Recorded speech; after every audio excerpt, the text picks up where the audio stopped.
Nah ini merupakan tempat yang paling mulia. Sangat sedikit orang mau menyediakan bersungguh-sungguh membuat tempat yang seperti ini. Seandainya beliau membuat di depan sana itu gede semuanya, sah-sah saja karena milik beliau. Tapi beliau menyediakan tempat. Ini harus kita bersyukur. Ini merupakan sebuah pertimbangan bagi kita. Karena inilah tempat kita menyelamatkan diri daripada nerakanya Allah Subhanahu wa ta'ala. Penghormatan saya kepada guru-guru kita, Tunku,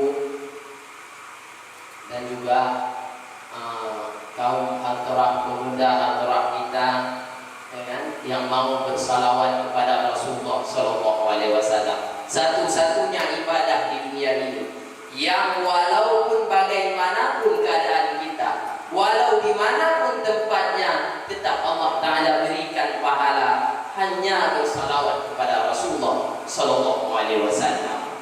Nah ini sudah kita lantunkan tadi salawat. Semoga Rasulullah Sallallahu Alaihi Wasallam mendengarnya dan Rasulullah Sallallahu Alaihi Wasallam akan memanggil kita nanti di akhirat kelak di yaumil mahsyar. Amin. Amin ya rabbal alamin.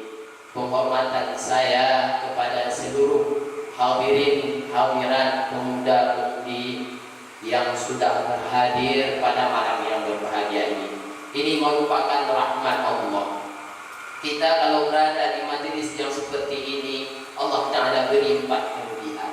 Yang pertama, kita berada di bawah naungannya malaikat Jibril. Sayap malaikat Jibril itu, malaikat Jibril bintangkan kita berada di bawahnya.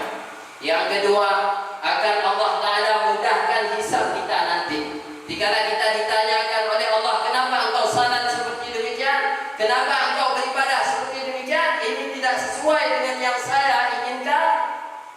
Kita bisa menjawab, ya Allah, saya semasa hidup di dunia selalu hadir di majelis ilmu. Tujuannya apa? Untuk membenarkan ibadah saya. Bayangkan sahabat-sahabat kita yang di luar sana yang tak mau mengikuti pengajian-pengajian. Namun kita tadi sangat susah nanti menjawab, melewati segala pertanyaan-pertanyaan daripada Allah Subhanahu wa ta'ala di yaumil qiyamah nanti. Na'udzubillah min dzalik. Masyarakat kaum muslimin, kaum muslimat yang dirahmati oleh Allah Subhanahu wa ta'ala. Yang kedua tadi kita apa? Ilmu ini memiliki 3 kelebihan. Yang pertama, ilmu ini